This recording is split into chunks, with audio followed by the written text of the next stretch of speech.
Thank you. Well, good morning, everybody. It's nice to see everybody. And just by way of introduction here, I know everybody knows me here. This is my church family, but we don't know who's watching on the internet. So just by way of introduction, my name is Albert Fost, and like you, I'm a Christian who loves the Lord, and like you, for the last year with COVID, I spent most of my church time on the internet, but I'm back now in person, and I'm pleased to be. I've had the privilege of teaching Sunday school here for about 30 years now, I think. It's been a long time. I've been associated with the church in some way or another since I was 5 years old in kindergarten, and from time to time I have the opportunity to stand here and bring a message. So welcome to everybody, however you're viewing us today. And, you know, we're celebrating Memorial Day today. Memorial Day got its start actually right after the Civil War. It was called Decoration Day. It wasn't until about the middle of this century that it became formalized. In fact, today's date, May the 30th, was actually the date that Memorial Day was celebrated until there was a law passed in Congress in the late 60s which changed most of the holidays to make them on a certain Monday so that we'd have 3-day weekends. But Memorial Day is a time we set aside to honor those who were killed in battle. The difference between Memorial Day and Veterans Day really is a distinction. Memorial Day is for those who were killed and those who were lost, and Veterans Day is for all veterans, those who were lost and those who are still alive. So we remember and we honor those who have passed on. And it's important to remember. Some of what we've seen here so far is talking about remembering. And I would ask you, what do you remember? I tend to think we remember things that are important to us, although there are things that are important that we may not remember. How many of you remember your Social Security number? Most everybody's hand goes up. But I'll be honest with you, it's not that common anymore. I work in the bank and I open accounts for younger people, and they don't know their Social Security number without looking it up. I'll see high school and college students will come in with their parents, and when I ask for their Social Security number, they look at me like deer in the headlights, and they'll look at their parents who has to pull it out and see what it is. You know, when we got it, it was like, remember this, don't ever forget it, you got to know it. All right? How many of you remember your best friend's phone number? Oh, not so many hands this time. Had I asked this 20 or 30 years ago, I bet all your hands would have gone up. But now, you know, we don't need to remember our friend. I put my hand up, but I don't remember either. So, you know, there's different things that you remember. You probably remember your favorite song, or some of your favorite songs. Speaking of that, we have a little cartoon here, maybe to bring a laugh or two.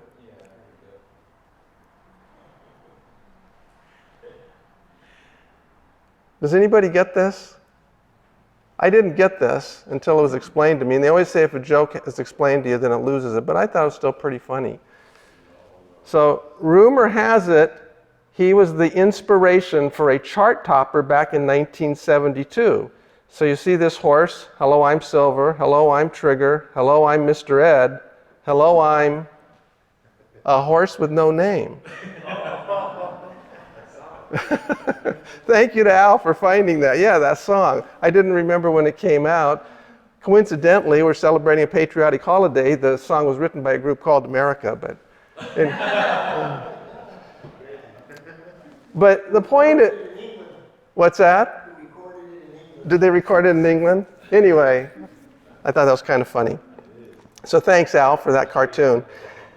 The point is, it's important for us to remember, and that's what Memorial Day, one of the things it's about, is to remember and honor those who have gone on before us. And the Bible speaks of remembrance in a number of places. One of the places that I wanted to go to was in Joshua chapter 4. And Harv, we'll start with verse 19. I think I asked for some other verses, but we'll start with verse 19. But let me give a little bit of background here, because this is right in the beginning of Joshua. And Joshua comes after the first 5 books of the Bible, and the last book at the end of Deuteronomy, Moses died. Well, Moses never got to see the promised land. You remember that God promised the Jews that they had this land. It was referred to as the land flowing with milk and honey.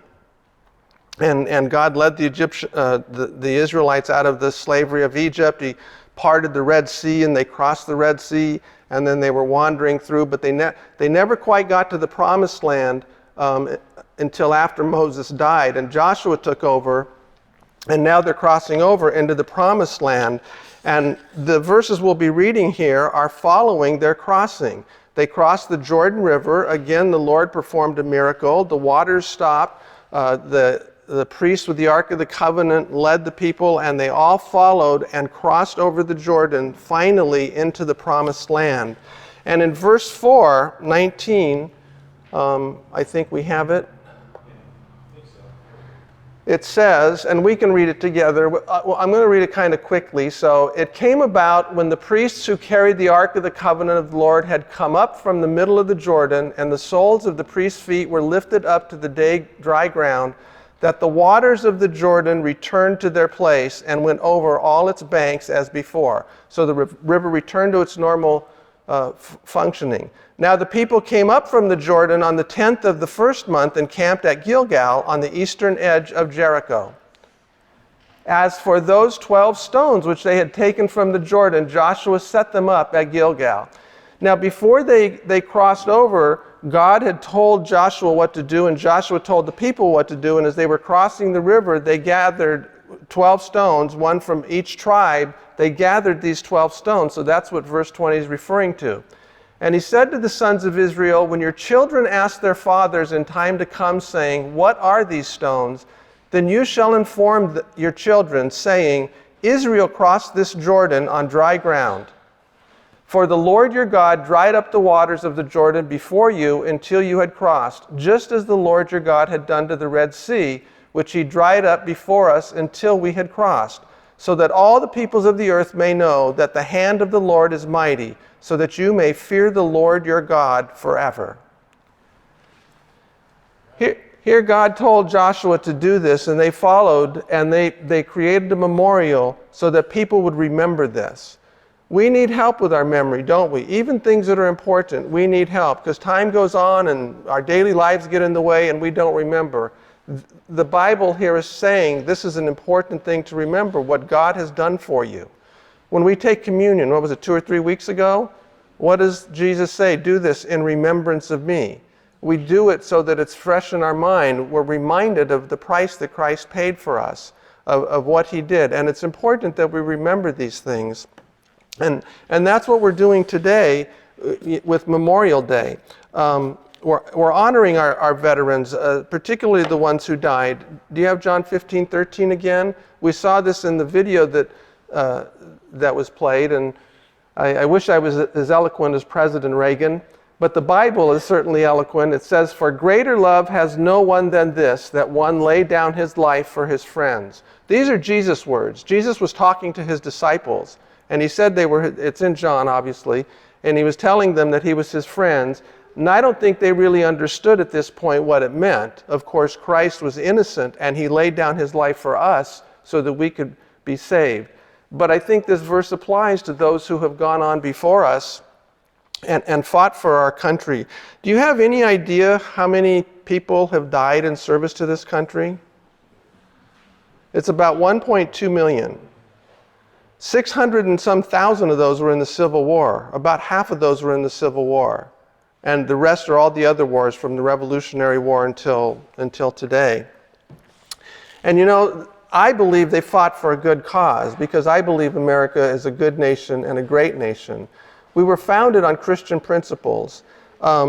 I know that it's kind of fashionable nowadays in certain quarters for people to criticize our country and say we didn't do this or we did do that and that was wrong. But our country was founded on Christian principles. Somebody said the other day that if you look at the United States and our neighbors, Canada to the north and Mexico to the south, when the explorers came over, the explorers to Canada were looking for gold, and the explorers to Mexico were looking for gold. But the explorers coming to America were looking for religious freedom.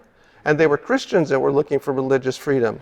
I read something that said, Patrick Henry, you remember Patrick Henry? He was a great patriot. He's the one who said, give me liberty or give me death during the Revolutionary War. Here's what he wrote in his will, the last line of his will. There is one more thing I wish he had given everything to his children. Let me start over. I have now given everything I own to my children. There is one more thing I wish I could give them, and that is Christ. Because if they have everything I gave them and don't have Christ, they have nothing. This is a Christian man, one of our early founders. George Washington, you've probably heard of him. It said that he said, "It is impossible to rightly govern a nation without God and the Bible." Another Christian man, and the vast majority of them were. Even our Declaration of Independence, and it says we are endowed by our Creator. So, right from the very beginnings, we have God in our country. Have we done everything right? No, we have people running our country and people living in it. So not everything is right, but our basis is right, and we have to honor that. And the veterans who we honor today, that's what they died for.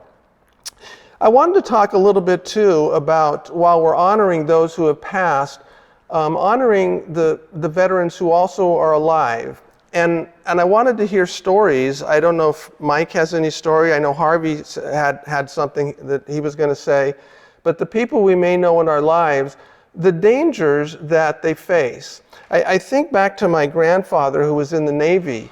And, it's not uncommon for veterans not to want to talk about what they saw in battle. I don't know if it's traumatic or what it is, but it's not uncommon to not talk a lot about it. And we have these instances where we can learn from them and what the dangers they faced, and maybe the people they knew. Harv shared with us today on his prayer request some people that he knew and knew of who paid the ultimate price.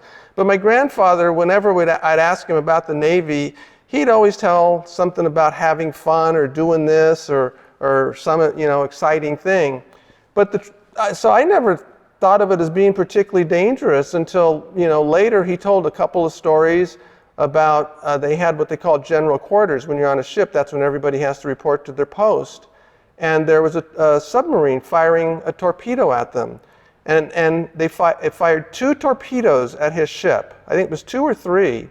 And what saved them is they were on high seas, and as the torpedo was coming at them, the boat rose and the torpedo went under the ship.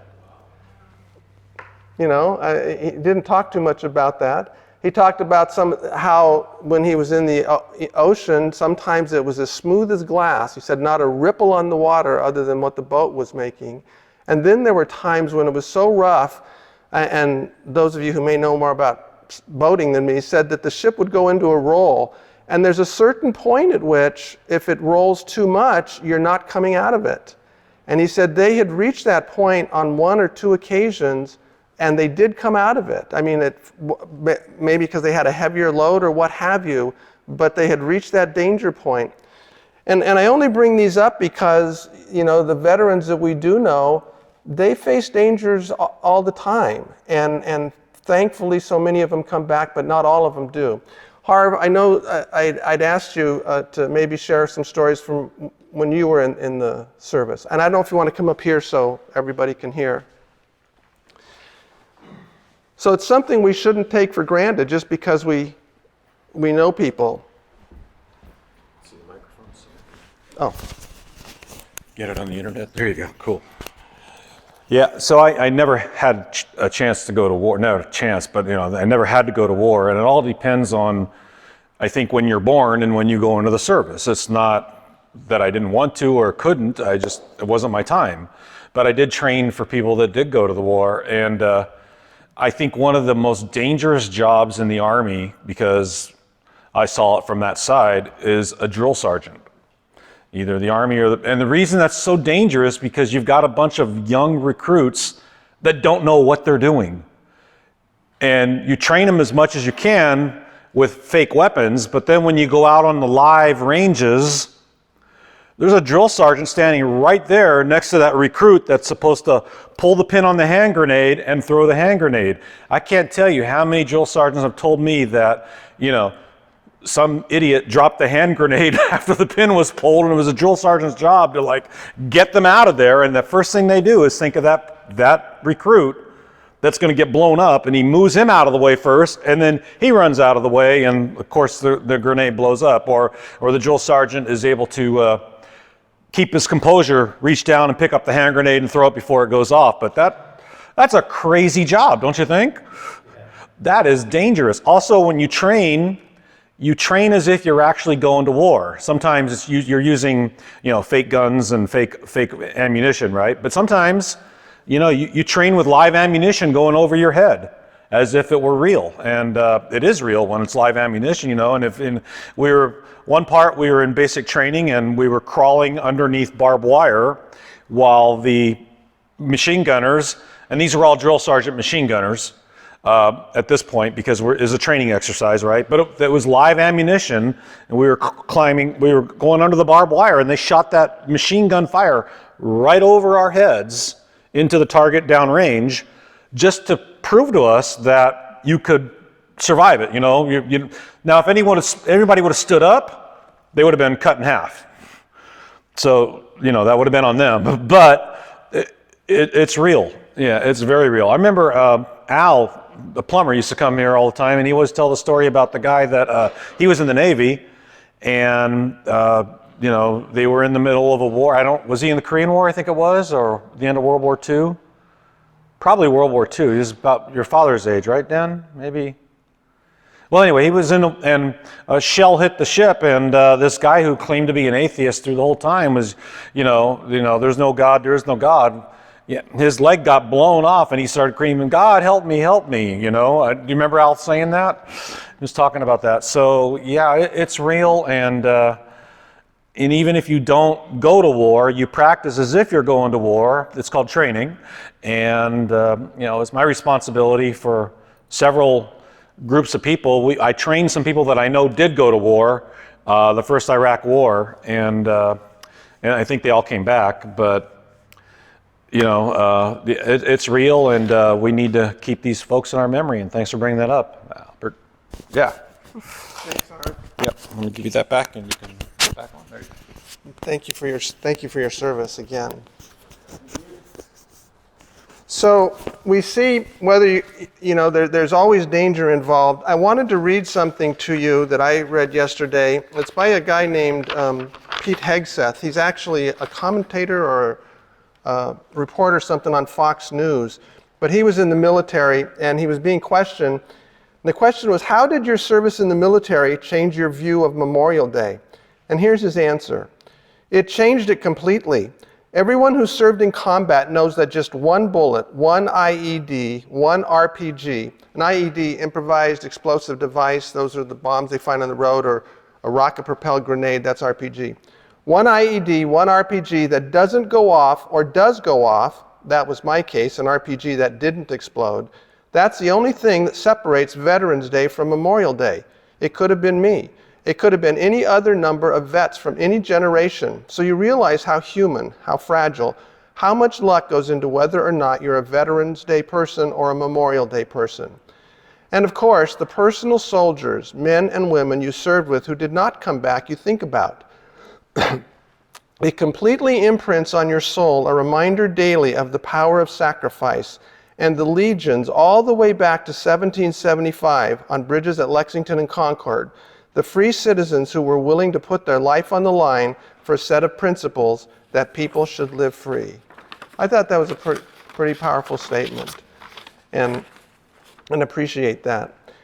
Mike, if you'd like to say something about your experiences, great. Would love to hear from you. If not, fine too.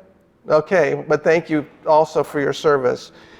And folks, that's what we're here for today. Let's remember tomorrow at, I believe it's 3 o'clock local time, just take a moment from whatever you're doing, just take a moment to think back and be grateful for what these people have given up for our freedoms, that we can live the way that we live today. We owe them a great debt of gratitude. And there was a cartoon that I saw that I think kind of summarizes it, so maybe we can show that before we go to the closing song. I think it's kind of a good visual of what we're trying to capture here.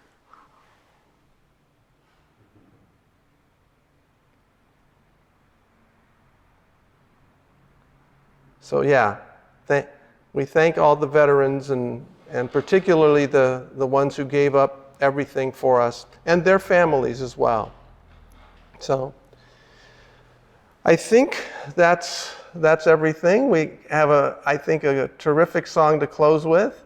You've probably heard it. If you don't know all the words, we can stand and join in together.